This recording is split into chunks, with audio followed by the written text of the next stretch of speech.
Hello everyone, welcome to our channel.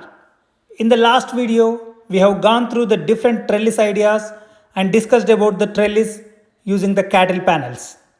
After watching that, you must have so many questions lingering in your mind.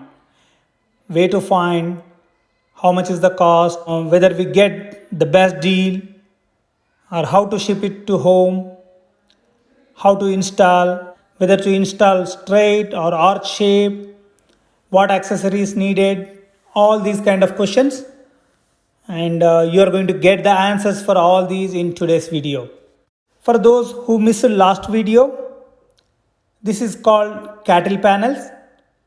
This is typically used to protect and contain the livestock. The fence is lightweight and flexible with one piece welded steel construction.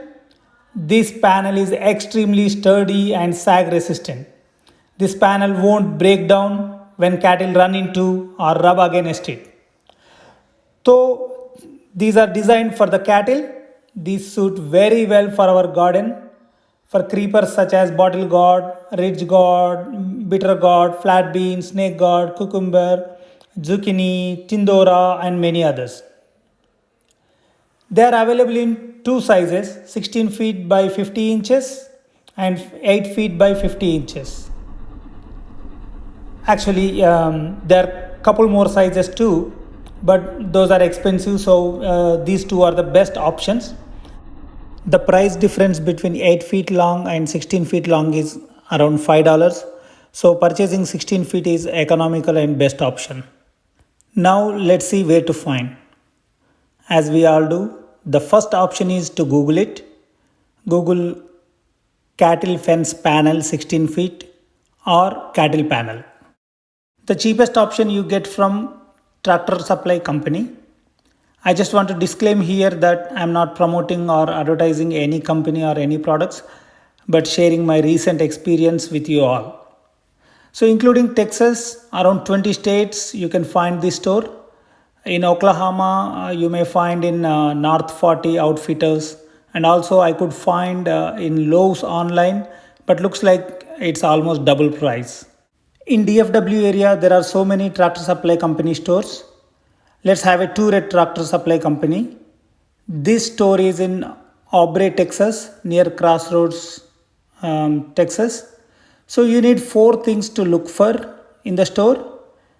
The first one is cattle panels, second is T-post, third is T-post clips, and fourth one is T-post driver. Here are cattle panels.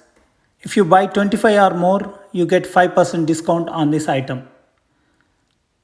If you buy a single panel, it is $22.99 plus tax, which is around $24.50.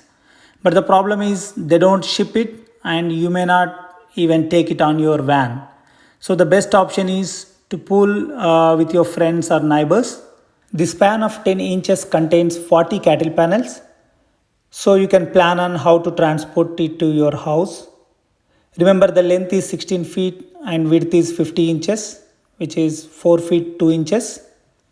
So here are a couple of options. The first one is find a mover who can deliver for you. Typically they charge $75 for 25 or less, which is around $3 transportation per panel. First we tried this option, but the mover did not show up couple of times, so we fed up and looked for the second option. If your van has hitch setup, Tractor Supply Company will provide trailer for $17 for 4 hours.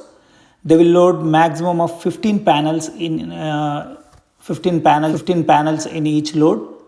So if you are comfortable driving, this is best option. The transportation cost would be around $1 per panel, and gas for a couple of trips because you need to return it at this location, and also your vehicle's wear and tear. So the total transportation cost would be around $2 per panel. So we planned for this, but unfortunately they ran out of trailers on that day. So we needed to go for the third option. Since my van has hitch and I'm comfortable driving with it, rented a U-Haul trailer of 6 by 12 feet. So U-Haul rent for trailer is around $33 per day. But you can take 25 to 50 panels in a single trip. We took 35, which costed us the same, around $2 per panel.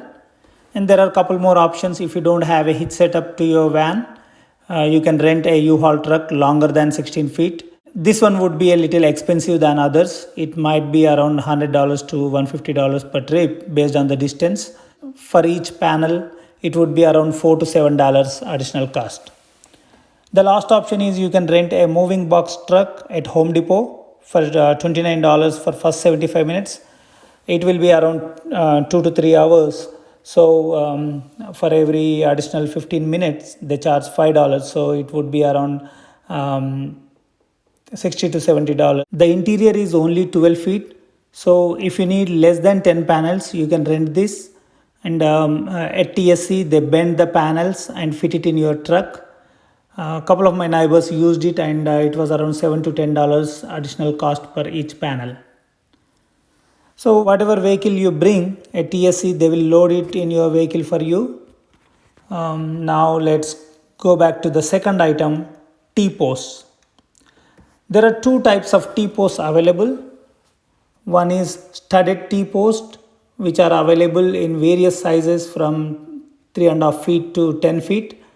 Based on the size, the price range is around $3.5 to $8. If you don't want to purchase here or forgot to purchase, or you need an additional item, then you can buy at Walmart or Lowe's or Home Depot or other stores. And the second is light duty fence post. So this allows you to attach and secure your fencing product to the post with ease. But the max height I could find is 5 feet.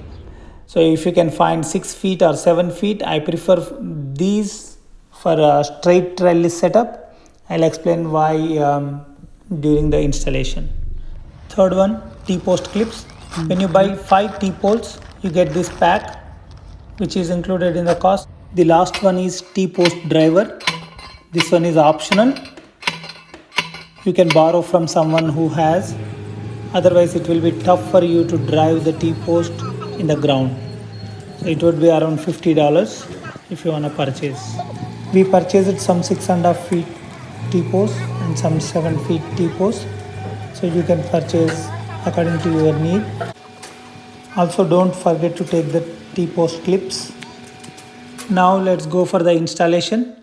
Before installation, you need to take some precautionary things in order to prevent the damage to your sprinkler line and foundation water drip line. So note your sprinkler lines. In order to make sure, turn your sprinklers on and note them and their locations. Also, if you are planning next to the wall, mostly there will be foundation water drip line along with the sprinkler line. So both of these will be within 1 feet from the foundation. So my suggestion is to leave 18 to 20 inches from the wall. For the demonstration purpose, to show you all where the sprinkler lines are, I have arranged the cones. So please plan accordingly and be careful and do not touch them and plan little away from them. Now let's set up the horizontal trellis like this. If you notice, there are 6 T-posts. If your creeper is heavyweight and wedges are heavyweight like bottle gourd, then I suggest to use 8 T-posts. If medium weights, then 6 should be good enough. To have more stability to the structure with 6 poles, do not place the poles at the edge. Instead, place couple of blocks inside as shown here. The total length of this cattle panel is 16 feet. So place 2 poles at the center of 8 feet and 4 poles towards the edge by leaving 2-3 blocks. To make it simple and easy, just keep the panel on the ground and mark the points. I kept blue cones for the marking points. You can clearly see here for both 6 posts and 8 posts where to put the markings. Nothing will happen even something is offset little bit. Place the T-post and push little bit in the ground and use the post driver. Simply drive the post into the ground until the anchor plate is below the ground level. No digging is required. Make sure it is going straight, so hold tight at the beginning.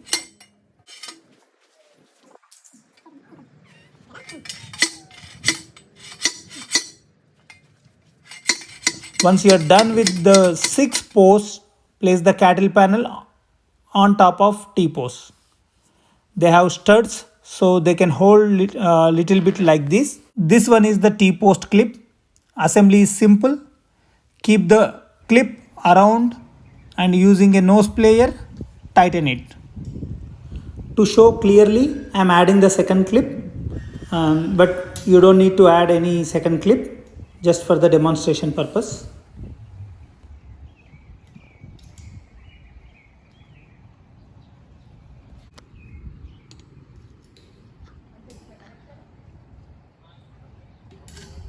Make sure you keep the panel on top of the stud so that it will not slip down. The key is to tighten the clip. It will look like this. As I mentioned earlier, for straight trellis, if you get the light duty fence post, it will have the slot and you just insert the panel. But I could find only 5 feet height. If you can find 6 or 7 feet, that is recommended. You can see how simple it is and how beautiful it is. If you notice, at some T-post, the panel is little high or low. You can move the panel to next stud, or you can drive the post or hit at the top of the post so that it will go down in the ground. So adjustments are easy. Let's see arch shaped setup. If you are planning to set up next to the wall, there will definitely a sprinkler line next to your wall, and also there will be a foundation water dripping line within 1 foot from the wall. Always make sure to check those before installing the trellis. Here my friend is confident, so he installed right next to the wall. However, we left 18 to 20 inches from the wall and installed the T-poles. Also, best practice is to insert a probing rod before driving the T-post, so that you can check there are not any big stones or pipes that blocks your T-pole. The trellis is 4 feet wide, so better to keep the poles few inches inside for more stability. We left 3 to 4 inches either side, so the difference between the two poles would be around 40 to 42 inches. The installation is not bad if you have a couple of helping hands. This cattle panel is flexible and can bend when you apply little force. So be careful of spring action when you release. So release slowly and make sure to keep the panel below the stud for each arch type. Using the T-post clips, tie the panel to T-post. That's all for today, and thanks everyone for watching this video. Please subscribe, and my special thanks to all my friends who encouraged to do this video and helped in it. Thank you.